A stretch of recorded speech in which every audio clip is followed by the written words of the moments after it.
Hello and welcome. We have a short little start, a few little technical difficulties. Enjoy our opening, a little preview of what we had at Alicia Falls. I take a breath, I'm not gonna lose. This is what I came here to do. You must be Gina! And I take that step, won't look down, got no regrets. Won't look down, got no regrets. I was made for this.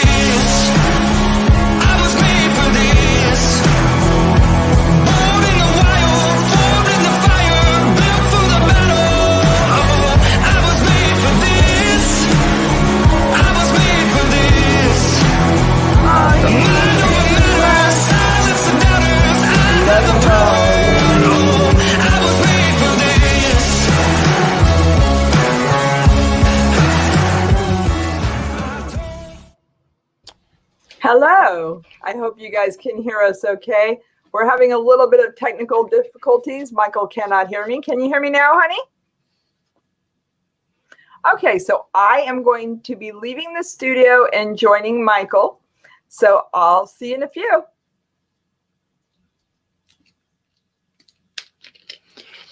Well, if I'm up to speed here, I think Grace is turning over the reins to me here now. Are you going to be coming in here, Grace, or where are we at?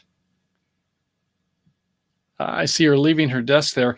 Don't you love it when computer things happen? I don't think there's any reason for me to have this headset on since I am not hearing anything, so I can't hear Grace in the other room. So we're going to go to plan B, and she's going to come in here, and we're going to take the call from one location. And here's Grace. Slip on in, baby. The water's fine. Okay, here's hoping you can hear us. Let us know in the comments. I will try to read them. That's right. We're going to the old-fashioned way, aren't we? So, yeah, I had my Wirecast program where it said, do an update. And I thought, well, it's 2 o'clock. We can go ahead and do an update. Everything will be fine, just fine. It says in fine print. And here we are. So, Grace, yeah, she's here. Okay, I'm here. Are we here? I think we're here, and we're going to do the best we can. I don't have control of all my fun little stuff, but I'm going to try to use Michael's computer. I do have the mouse. Woo-hoo. Oh, you get the mouse today, baby. Heck yeah, if I got to come into your office, I got to get some benefits. Hey, look at this. In fact, before we get started, the mouse is on a mouse pad. Woo-hoo. Hey, baby. Look at that. We were much younger then. We were so much younger than in the good old days. I just want to make sure, can you guys hear us okay? Yeah, it says, yes, we can hear you. Hi, Dan. Hello, Dan. Mobang, I see Tim's there. And did you already do the intros? No, we have not. You want to? Oh. Who are you? I'm not trying to take your job away. Go for it. I did the... Oh, I see that part. Oh, hi, I'm Michael. And I'm Grace. And together we are California Travel Videos. Got that out of the way. So we are ready to start the show. I do believe. We are. Okay, so here we go. First off, it was great to see all of our friends out there at Oregon 21. Oh, 21. We were at... I would want to say Alicia Falls, but A-L-S-E-A is pronounced just... Alsea, I think. Alsea Falls is the way they pronounce it. But it was an awesome time. We spent about 40 days down there. I think some of them spent 5 days. We didn't get the final going away party, but we had our mini going away party on Thursday before they had the final one on Friday. And everybody had a good, maybe a great time, wouldn't you say? I think so. I thought we had a wonderful time. And the best part was getting back out there after a year, being able to socialize and give hugs and not be afraid of strangers. So, and the nature was incredible because it was a beautiful, beautiful place. The people were fantastic. Not one, but 2 waterfalls. And they had not one, but 2 drone mishaps. Ours came out okay, and we're going to have some video to share with you. But Mike and Teresa, meant to be RVing, they got to see a little bit more of the water than they wanted. It turned out there were no fish in the water. I thought that since Mike brought his fishing poles along, maybe he was going to take a little reconnaissance run there, but put some rice on it, got it all dried off, and it's none the worse for wear. Right. And that is on their most recent video, I believe, on Meant to Be RVing. So if you want to see a drone fail, be sure to check that out. Yeah. And Gina, Van Life with Gina, she's got a great video. She just posted a couple days ago herself. So we got to hurry up and catch up with them, don't we? We definitely do. So let's see who's here. Okay, well, let's say hello to Mo Bang and Van Life Voyages. We have, I saw a couple here prior to the show beginning. Hi, Dan and Kathleen, sweet Kathleen. Howdy always, Kathleen, and all the rest, Dan and everybody. And I hope I'm not missing any. The Dysons, hello, how are you? And I see, like you said, Tim is here. Good to have Tim up here. Definitely. And anybody else? What does Tim say? I don't feel bad when I can't get StreamYard going. Right, Tim. Yeah. So I had a couple of tests, and I think my mouth and my video are in separate. So the video and audio, I was trying to get it adjusted, but it's still not 100% right. So I am working on that. Be patient. And just as an FYI, StreamYard is working perfectly in my office. I have basically 3 items that I have to hook up. 1 is the computer, 2 is StreamYard, 3 is my beauty light. That's why I always look better from my office. Yeah, you check the mic and that's it. And bam, I was good to go. However, in this studio, as I've showed you before, there are a lot more things. Guilty as charged. Anybody else here? We got everybody, I think, as far as I can see. So should we go ahead and get on with the show? Okay. You want to do the first item? You want me to? Go ahead. Okay, first off, holy smoke, Batman. RV travel is up to 1,000 issues. Wow. And they only do them once a week. I think they have now up to 146,000 registered subscribers. And we find that is very useful. One of the inputs we use for what's going on in the week. So for Chuck Woodbury, I think you deserve some time off for good behavior. I think he's in his mid to high 70s now. Who counts at our age, right? But so his, I think, daughter is kind of running a lot of the show, and he does a little coaching. So like any good leader, you know, when you get away and everything keeps on running smoothly, you know you're doing a good job. So congratulations to Chuck. Chuck, you have... Yeah, baby, nailed it. You have nailed it.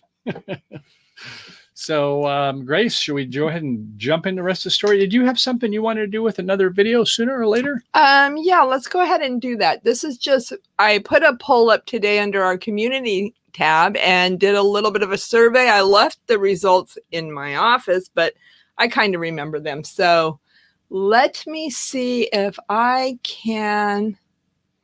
I think banner is probably under the Scotch tape. There you go. Yeah, if I can use Michael's Stream Deck and this mouse in here to pull up a little video clip for the things that you must take when you go RVing or when you just take a road trip. Okay. So let's see. I have food for us, food for Kaliki. I have all my camera gear, snacks, drinks, and drinks.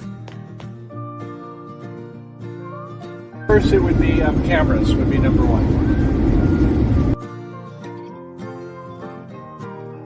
I guess my spouse and my dog would be. Water has to be filled. Oh yeah, my tote bag with all my clothes in it, obviously. Food, yeah, it's nice if we got some payday bars or something like that, some extra snacks to go along. Then we have enough libations, so we'll go ahead and finish with number 10 libations.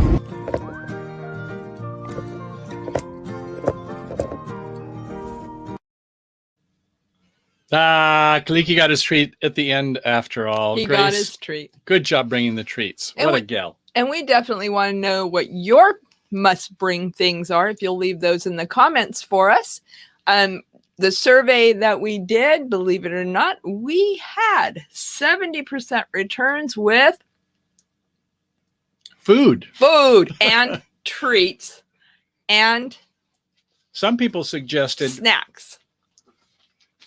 one that I think is an automatic, but it worth saying this is having some money. Money, honey? We had Yes. we had a money. We had 20% that did go with camera gear and drones. And surprisingly, I really thought that this would be a higher amount of people. Only 10% picked libations. And that was me and Michael. Well, as we get, pretty much towards the end, if we haven't already, it's like, oh yeah, did we get the libations? And so that's one of the items we certainly want to be ready to go. So Definitely. I don't know if anybody's got any comments, so we'd love to have you talk about what you have in there. The Dysons talked about food also. So yeah, you can never have enough food. So, it's kind of was a coincidence, I think, because on one of the sites that I saw this last week, there was a, what would you call it? A questionnaire on what was the 10 must-have RV accessories. Under $200 is what they had. And I guess that would be things to buy. What cost under $200? Yeah. Oh, I know, libations. Libations. Now, number one was a decent shower head. So, the ones that come with the RVs are kind of so. So the Oxygenex, I think that's how it's pronounced. And yeah, I think it's about a $40 shower head, but they have a lot more water pressure without using too much water itself. So that is an item that we've got in our RV, Grace. I put one in. We have a shower? No, but we have a shower head. So we used to have a shower. And then as we started getting more stuff, I thought it's a wonderful place to put about 3 or 4 shelves. And when I start filling up too many shelves, Grace is like, I thought one of these shelves was mine. And you've got more than one shelf, don't you? Right. And let's just go ahead for the record and say that the majority of times we're at a location where showers are available and we utilize those. Our RV doesn't hold a lot of water. So it's just worked out better. And because we didn't utilize it, Michael saw this space available and filled it.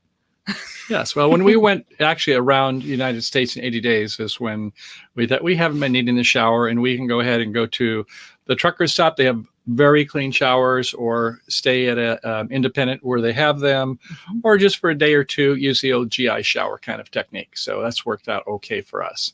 Okay. And then the second most popular item and recommended under $200 is a keyless entry.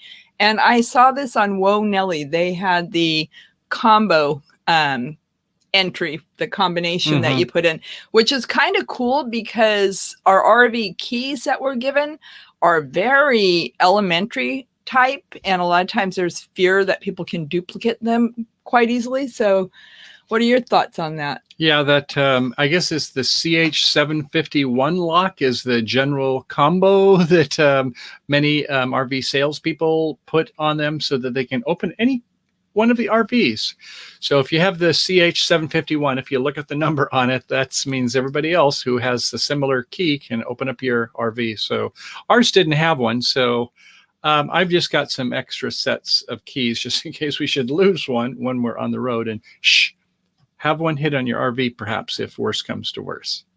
So at any rate, number 3, wheel stabilizers. Well, I guess that would be for the people who pull vehicles. They would want those. Okay, that makes sense. Yeah, I mean, we found that getting our struts in the front, when we got those replaced, it made a huge difference, but that's something a little different. Okay, well, I have a question because we had a light come on our RV on our way home, and I always get a little nervous when I see lights on because usually for me, that indicated that my car was about ready to blow up. But in this case, it was for, what was the code? It had a like an ESP or something. An ESP. So I looked that up. And so we let Google be our friend. Thank God we were within range of cell service.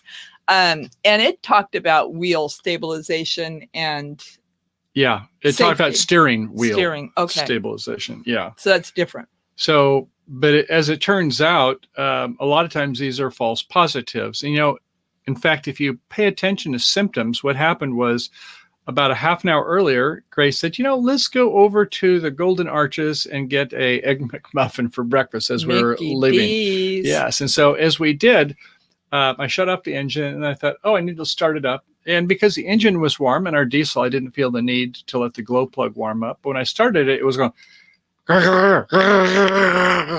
it wasn't quite fully starting. It was like it was dieseling.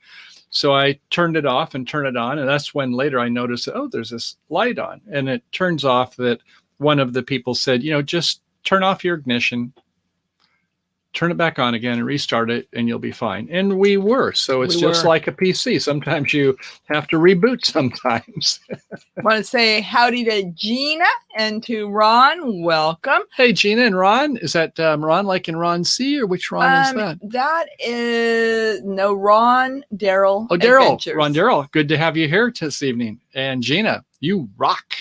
She does. She's awesome. Yes. So anyway, number 4 is a sewer hose kit. Yeah, you probably, if you've got one of the cheaper systems, if you happen to have an incident, it's not so much fun. So yeah, having a good quality like the Rhino Extreme or whichever one you want, you can get those for a reasonable price. Number 5, Grace. Number 5 is a surge protector. And that was one of the very first items that we got for our RV. We had heard that if you go to a lot of the campsites, if there was any type of a energy outage or a brownout, that it could backfire into your RV and basically blow everything up. So the surge protector is definitely a good investment.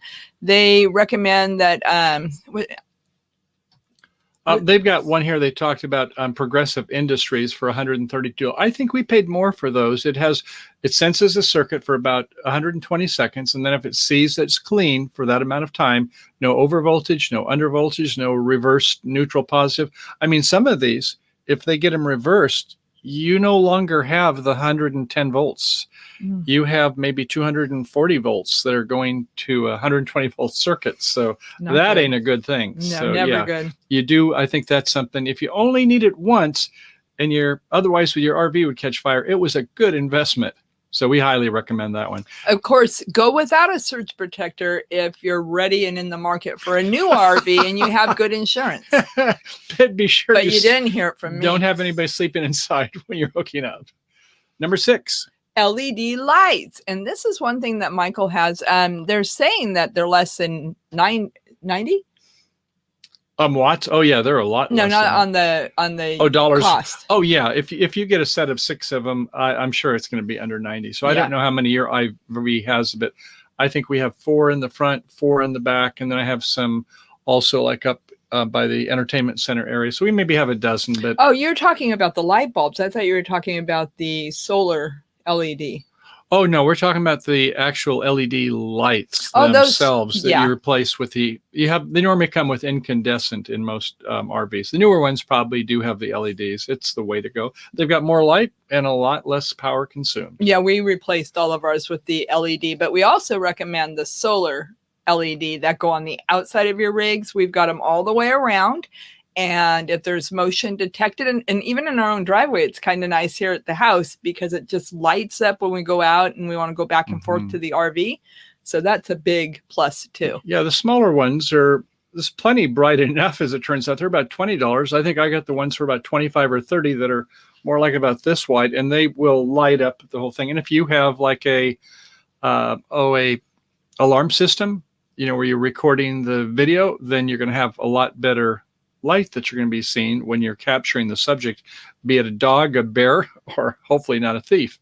And be sure to leave any comments what you have that's valuable for you as far as what you found works really well that you take on your trips. Next up, TPMS, Tire Pressure Monitoring System.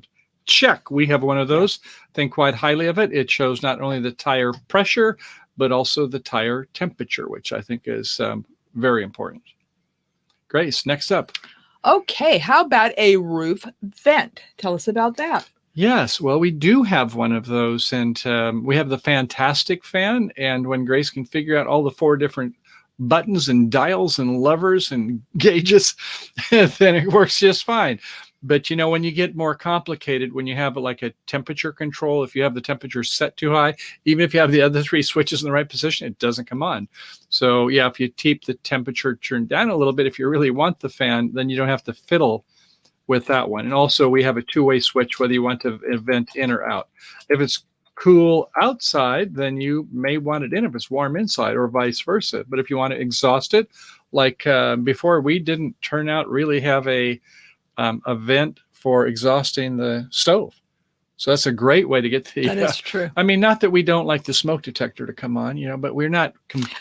The tone is always the same. Is the problem. I have a question for you, though. What's that? If the smoke detector does not come on, how do you know when dinner's ready? That's right. Yes. Good point. Okay. Next up, we have a water pressure regulator. A must. Definitely. Mm-hmm. Just like making sure that your voltage is right.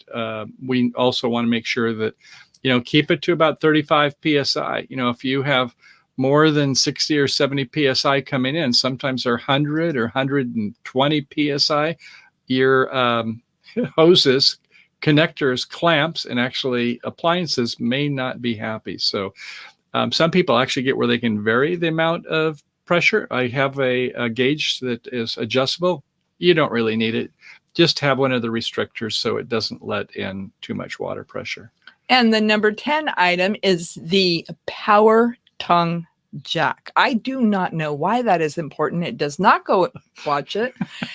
It does not go inside the RV. So Michael, tell us about a power tongue jack. Well, it is when you have a trailer and you're trying to get the hitch put on your back of your pickup, you need to adjust the height. And so if you can use a manual, if you like the exercise, you maybe be a 2-handed one, but if you have an electric one, it's much better way to go. Just push the button, zzz, on and off it goes.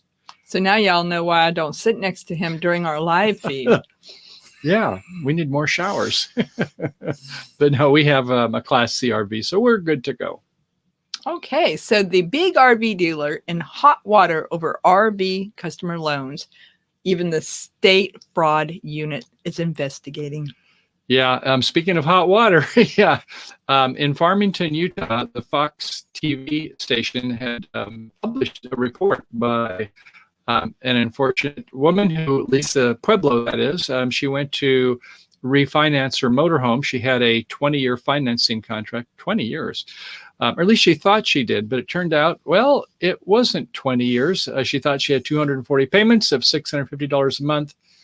So she'd be paying about half again for the fees. It'd be $156,000. So she thought, okay, I've got 20 years to pay it off. But when she went to get it refinanced, General RV, who is a company you may know, it's a nationwide RV company, the document seemed to have some irregularities. Right. They definitely had a lot of only actually technically one irregularity. It was just sort of one. Yeah. Yeah. They had it looked like he erased the 240 and put like 119. And it turned out that would be less years. But then in that case, it would be a balloon payment of $60,000 right off the get-go. So they made one big mistake, though. The one big mistake. They blurred out the part about how many months the payments would go on for and added the balloon payment, but in all the rest of the documentation, it still had 240. So I think they may be in some hot water. Yeah. What do you think about that? Yeah, I'm curious, but here's Ron. Welcome, Ron. Maybe Ron has got some ideas on this, but it turns out that now the Utah Motor Vehicle Enforcement is probably going to be turning it over to the DA. So some people are going to be in hot water. So I guess the lesson learned is, number one, never, ever finance a loan through an RV or auto dealer. It can, because it's a conflict of interest. Contract may not be written that's best for you. That's true. It's kind of, in most cases, you don't want to buy a house from your real estate agent. Fiduciary relationship. Right. Exactly won't happen. What about number two? Number two reason is it might not be a good idea to finance longer than the life of the vehicle. Yeah. Let's face it, a Class A lasting 20 years, sort of maybe if it's new. I don't know if it's a really top end, but for $100,000 one, I don't think it's going to last 20 years. So when you get through with it. Well, I guess this kind of turns into a mortgage, doesn't it? But it's not a mortgage on a appreciating asset. So yeah, probably wasn't a great idea in the first place. That's just sad, though. It's wrong to do people that way. Yeah, it is. So next up, no chips for new trucks. Chips? Yes, integrated circuit chips. So and that means big bucks for used trucks because there aren't enough new trucks that can be bought. So we know that with RVs that it's a hot market. Ours is appreciated about 30% in the last like 1 year. Is like, whoa, no, it should be going down a little bit each year. But the sales are just getting outrageously high. And so because the integrated circuit chips are not available for a lot of these, most all of, in fact, the pickups, they say it may be coming up in future months, but it's driven up the price of used pickups 48%. And RVs. Yeah, and RVs almost as much too. Yeah, so it's really kind of an interesting phenomena with supply and demand. But for sure, you know, if you have a Class A, B, C, or a van, okay, it's a seller's market. Yeah, but if you have a trailer, a toy hauler, a fifth wheel, you have to have a big chunky pickup, 3/4 ton, 1 ton, 2 ton, whatever. So yeah, it is like Grace said, it is a seller's market. Welcome, Renee. Hey, Renee. Renee Deuce Rider. And I had a hard time finding you on YouTube with your name. So Renee is looking for ideas and recommendations to think of a new name. She was across from us when we were over at Alsea. We will never get that name right. Alsea? Alsea. Okay. So when she was across, I said, hey, Renee, across the way. So if you like that, leave a comment, or if you have any other recommendations for Renee, leave that as well. Yeah. If you have like a van, a minivan size, sort of like Tim, Mobang for your buck, is that Renee also has some marvelous ideas on how she's done. Very classy, very stylish, and we can't wait to share that video. Yes, we have that coming up very soon. It was an incredible tour, and she is basically, another name that might work really well for her is Renee MacGyver. She is a MacGyver, that's for sure. Yep, that's a good one right there. But yeah, give her some thoughts. She'd love to hear your input on what the name might be for her channel. Okay, so why don't you tell us about Memorial Day and the demand, the supply? Demand, yes, it's true. Well, the RV Industry Association is saying that more than 500,000 RVs are going to be shipping in 2021. So as we know, that's a big boost from last year. So they say it's up 25%. And according to the AAA, American Auto Association, they are saying that, the Memorial Day weekend travel is going to be up also. So expecting 35 million traveling in the 50-plus mile category. So that means around 28 million on an average year. 23 million last year because it was a low year, but it's going to be going up a lot this year. So if you're going to go in a campground, you might kind of look at what we did. We thought when we went up to Crater Lake, and oh, by the way, don't you know? You got your shirt. I left my hat in my office. Yeah, Crater Lake. So we had a wonderful time up there, even though we couldn't get to the north end. It was a beautiful day. I'm starting to feel a conspiracy theory. I had lots of fun toys in my office. Oh, yeah, that. Mm-hmm. In fact, I was supposed to bring in the gators. I got to do that by the last item. Anyway. On your way, stop by my office. Stop by your office and get some of your toys also. But at any rate, that's just kind of interesting. That is a busy one. I was going to say is that we thought, well, we'll stay up by a state campground right by Crater Lake. And they told us they were filled up. But the one thing we didn't do, we should have went to Campendium or Allstays and looked a little bit more because the national forest parks were pretty much open on the way going out. We saw they had a lot of openings there. Well, yeah. And we went by on Sunday, which we were looking Friday and Saturday. And then Saturday when we booked, we went ahead and we booked for 2 days down in Shady Cove. Shady Cove. A wonderful place. It's not a shady place. We may be shady people, but it was a wonderful place there. Steve took good care of us. Yeah, Steve was fantastic. We have a video coming up for the world's greatest pie, at least the greatest pie in all of the 34 states we've ever been in. That's right. We've tried. So stay tuned for that. But we did see coming home, even some of the state parks on Sunday night were not booked yet. So we would definitely recommend that you do go ahead and take that drive because so many of the national parks are first come, first serve. Tell them about the waterfall that I thought, another waterfall. I don't know. And turned out it was equally good, maybe even better than going to Crater Lake. The whole thing was a nice experience, better than I had anticipated. But Steve at the campground really did give us some good tips. And one of them was a natural bridge along the road that takes you up to Crater Lake. And the natural bridge wasn't what I was expecting because I was thinking in terms of a bridge you see. But this one is actually lava tubes where the river goes into the tube and then comes spitting out of the tube later on down the bank. It's just incredible to see it. It's almost like frothy white foam. I mean, it's not like your normal, it's just agitated so much. It's just all completely white. It's nothing like I've ever seen before. Well, I wasn't expecting there to be a waterfall. And I told Michael, this is like a little mini Niagara Falls because it was just, you could feel the force just and it was loud. I love that loud water noise. And of course, us who are into photography, one of the things is, wouldn't it be nice to get drone footage? We got up there about 9:00. Nobody else was there.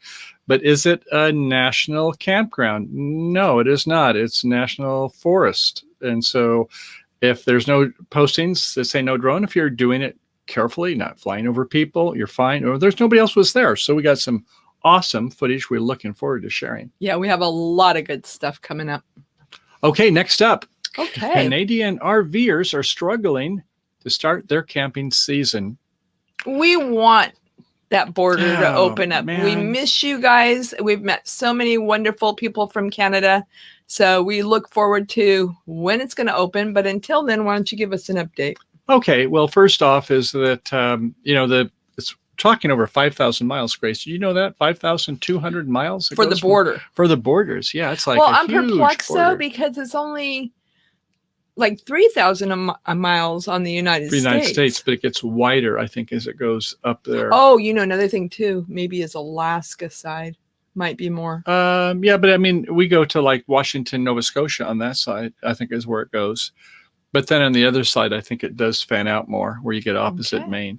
But at any rate, so they're unfortunately the C word, that COVID-19 word is still giving them a lot of problems up there. I guess because of the colder weather now, they haven't been able to have as many people get shots, which is kind of an interesting thing. So they only have 3% of the people that have had their shots. Yeah, that was really... I was really surprised by that. Yeah, but it turns out a third, I think 35%, have had at least one shot.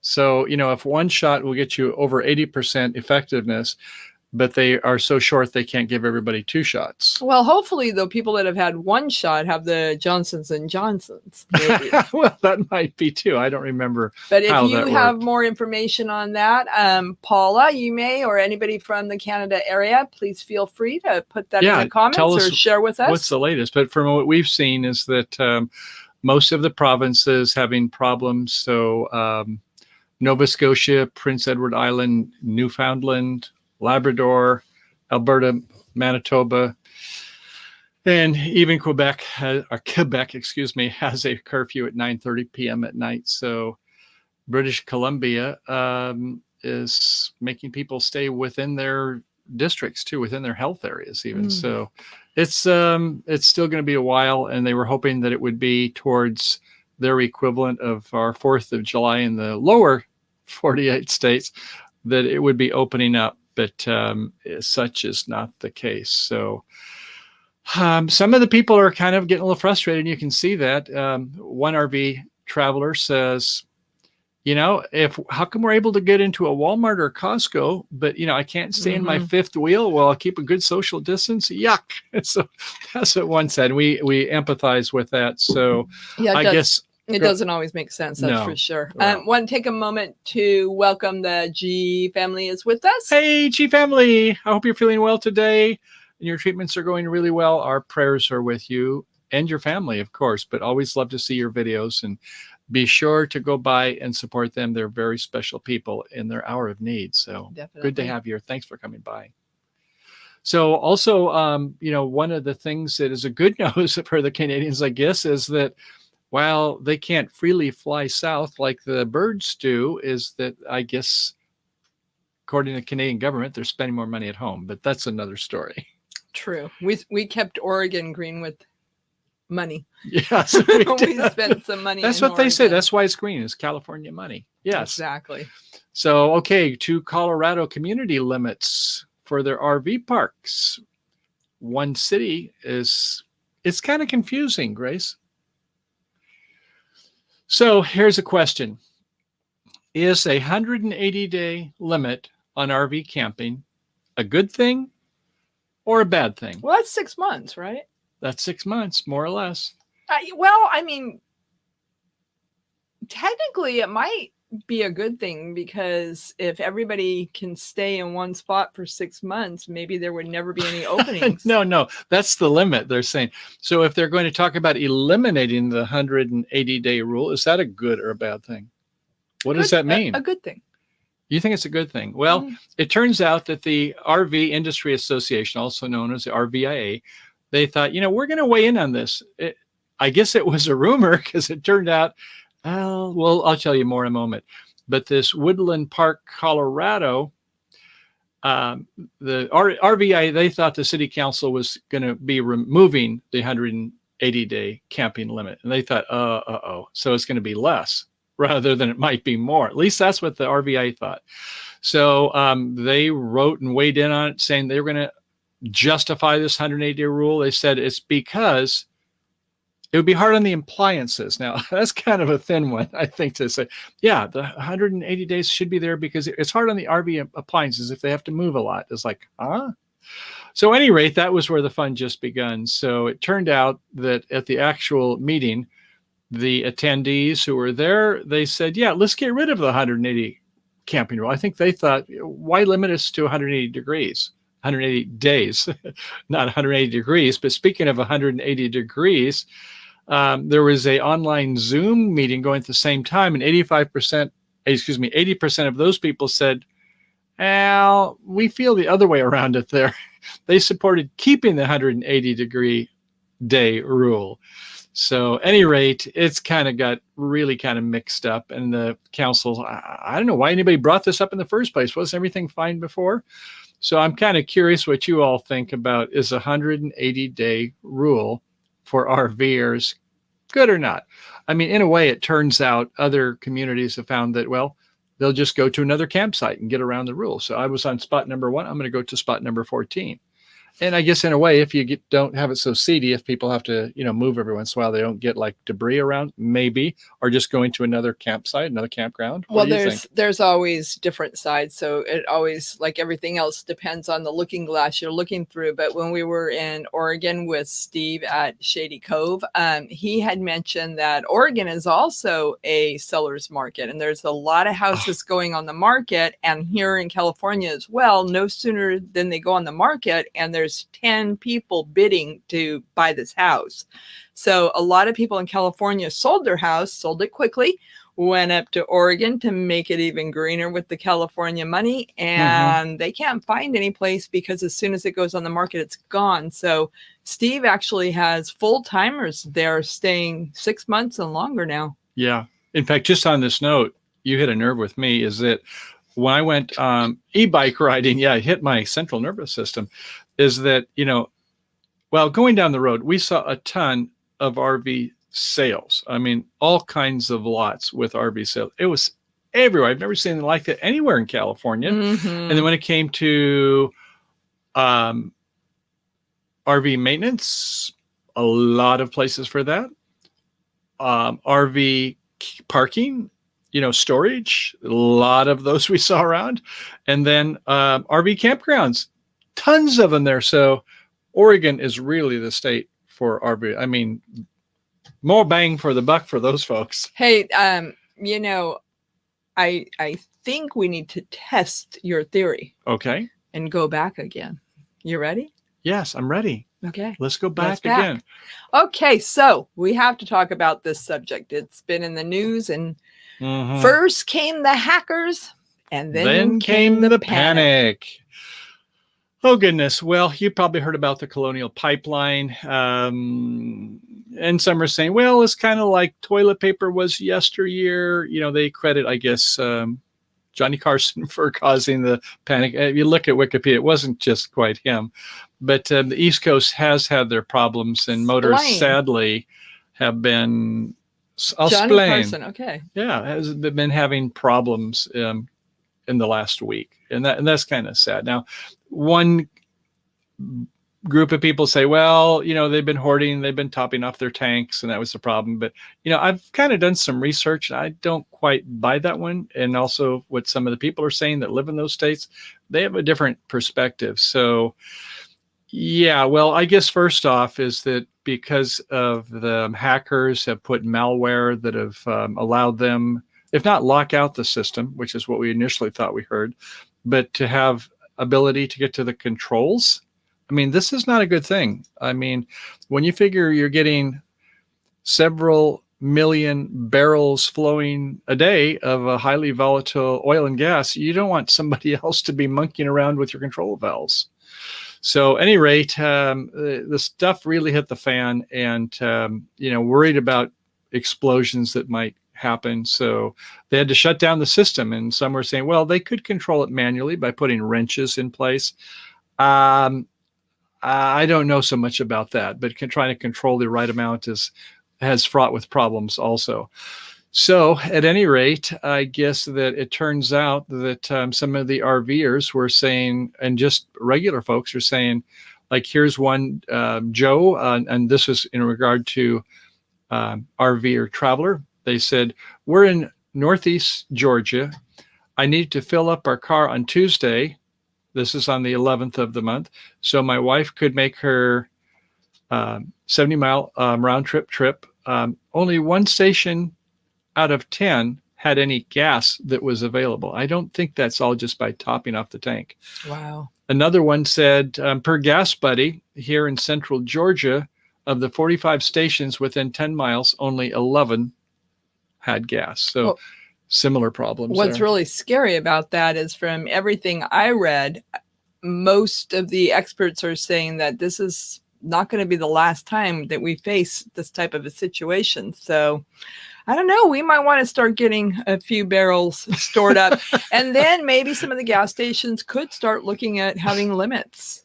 That might be. Maybe They've been rationing before in the 1980s. 10-gallon limits or something. Yeah. We won't be going back to Nevada soon. But here's one thing. If you look at Wikipedia, I thought it was very interesting. After the 9/11 terrorist attack, you remember that, 2001, is that Colonial had increased their security at each of their facilities. And it turned out the U.S. government praised Colonial as a model for the pipeline industry. So they're kind of the best in class. So, it was a month ago at my Rotary Club, we had a speaker who was one of the people in charge of security in California that worked with the industry. And so there is a concern with that, despite all the efforts they're taking. So not trying to create fear, but, you know, this 2.3 million barrels that go a day. And by the way, that's about 96 million gallons a day that's going through the pipeline. It's a pretty important asset. So expect the government to do more. One of the items they might do is say, Colonial's too big. We need to have more pipeline companies so we don't have too many eggs in one basket, because it feeds the whole eastern United States. Yeah, it's definitely a changing world. Yeah, and I guess 12,000 gas stations were affected by this. So it's not like just a handful that were there. But 12,000 in this is on the East Coast. On the Eastern Coast, yeah. Yeah, and that's Kentucky and Georgia. West all the Virginia, way up. All the way up to Maine, yeah. Mm-hmm. Yeah, that was crazy seeing those videos of people trying to put gas in a plastic bag. Yeah, but I guess, you know, you think about it, it was a $5 million settlement is what is proposed to be. It was probably a much bigger settlement, but when the government...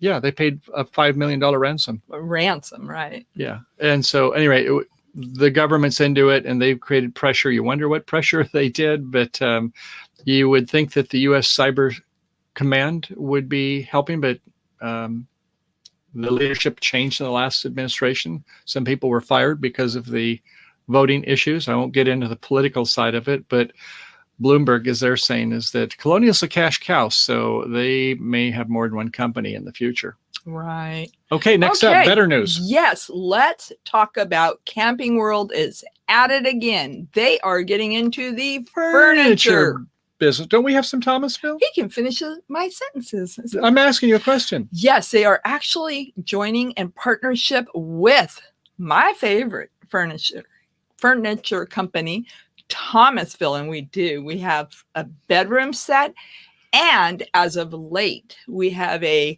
I'm going to call it what is it if it's 25 years old? It's a collectible. It's not an antique, is it yet? No, it's a 50. collectible. Yeah. I think it has to be 100 years for an antique. Nonetheless, this one is 1983, but it's a full set and it's beautiful. So Thomasville quality is superb. So I would love to get an RV with some Thomasville. So I'm not really an antique yet, am I then? Don't answer that question. You are a collectible, darling. Thank you. But it turns out, that Thomasville in our house, we don't have to worry about anybody stealing. That sucker is so heavy. Our stuff, isn't it? Yes. It's not going anywhere. Well, I have a story about that because we got the bedroom set. Oh, Lordy. When he and I first joined households. It was our first purchase together. And I had just moved in and we have this furniture and we had made a offer with a gentleman, 6'3", 6'4", 240 pounds, young guy. Young strapping buck. To come and help get the furniture from the first floor to the second floor. And he was late.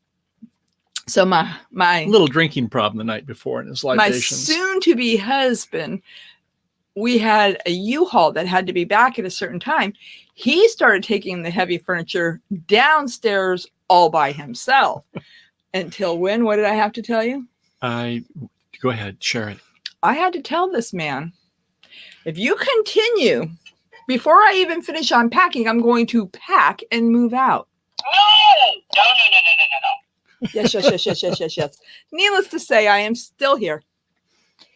Why don't you finish a little bit more on that story? I'm going to get my gators. Oh, okay. He's going to go get his gators on the story of the Thomasville or the next story? Whichever you want.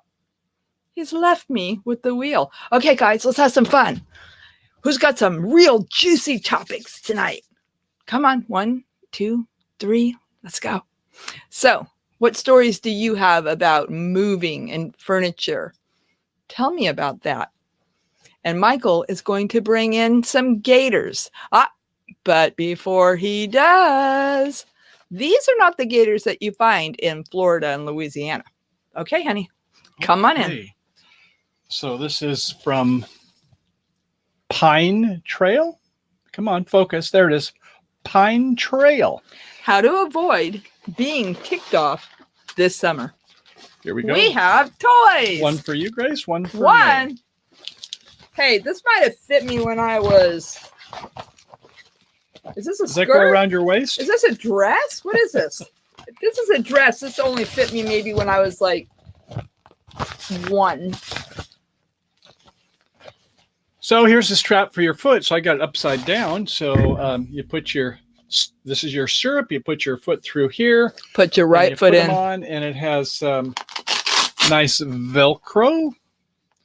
And so, you put them around from your on top of your shoe, your ankle. It's a boot up strap. Almost to your knee.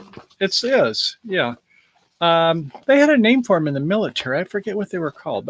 Gators is what everybody calls them these days. But they are really nice. They almost look like they're carbon fiber, don't they? Now I'm going to see if I can do any acrobatics. Oh, Grace is going to put them on here. Look at this. We're going to have. You're going to do some modeling. I don't know. He's got a lot of light stands. I might be able to use a pole for leverage. And this is so funny. When I took it out, I see there's a sticker in here. I thought, is this a sticker from an RVer? But it's a sticker for RV trails. So that was a long way up. Yeah. Did you want to show it or? I tried. Oh, well, come on. Hike It's it like up, I got darling. my leg about 10 feet up in the air. This is going to get like it might arouse me. What are you going to do here? Pew! There we go. Get up higher, baby. Anyway, you get the idea. So let's see. Oh, we man. make somebody go. Good You're making night. go. Come on, van life. Really like that? No, if you have to go. Thanks for coming by. But anyway, they're really nice, and it's the idea is that Lyme ticks, the Lyme disease, or other things are not a good thing. So no, they're not. I guess that. Some of the tips that I've read about is that wearing long pants, socks, and long sleeve shirts when hiking is a good thing. I don't know about head protection. I guess in Minnesota, sometimes they'd fall off the trees. So I guess you have head protection if you're under a lot of trees in Minnesota, don't you know? 10% DEET. I know some people are kind of worried about the DEET, but DEET will help to keep them off. One thing I didn't know is that I think they take 36 hours. They have to be infected before the bacteria of the Lyme disease will affect a person. So, be sure that after you've gone is that you kind of check your body and make Nooks sure and that crannies. you don't, make sure that you don't have any there, because it takes before they can transmit their bacterium. And when you remove them, be sure that you get all the way down to the head, the body, the mouth, and just pull gently. Don't, just give it a quick rip at an angle. That's not the way to remove ticks if you do have one. And if you do have one also, you could probably Google to find out the exact information, but they can be sent into a lab and be tested if they have, if they're carrying Lyme disease. And this is really important because Lyme disease has to be treated within a certain window in order to be effective. Mm-hmm. And a lot of times people will get sick from it and they think that it's a flu or they think it's something else. Sometimes they're even diagnosed with other things, and it's Lyme disease. And if they wait too late, then it's kind of a lifelong sentence. Kind of an ounce of prevention is worth a pound of cure, isn't it? Exactly. So I think that's the last item we have on our list. I wonder if anybody else has anything that they would like to talk about. We would have loved, we'd love to hear what you got to say. Right. And we would have loved to have had some of you join us, unfortunately, with the headset problem that Michael was having. Guilty as charged. Sorry. Yes, he'll figure that out. He will see which of these 5,873 cords are unplugged. I apologize. I'm so sorry. What do you think? Should we forgive him? Let us know in the comments. At any rate, so that is the show for this week, I think, unless anybody has anything else. It's been great to have you here. And so I think we're going to be starting to get caught up on our videos. We have about 3 or so. Oh, God. We've on our got trip. Yeah, about 3 on the trip. And then our next one that we're going to get out is still from Folsom. It is an awesome bike ride down the Jeremiah Smith Trail, also the American River Trail. The American River is what we'll be biking next to. Yeah. And so if you like good places to ride, I know Time for Exploring is in that area. Mm-hmm. And I lived in that area for 12 years and did not know how awesome this place is. So if you're a bike rider anywhere in the Northern California area or passing through, you don't want to miss this trail or our next video. Mm-hmm. And we did find that when we were up Elise Falls, I did at least some bike riding up there, and then Grants Pass, and where else? Down by the border, I think we went also. So along the way, we had a couple places that were great bike rides. And so, Oregon.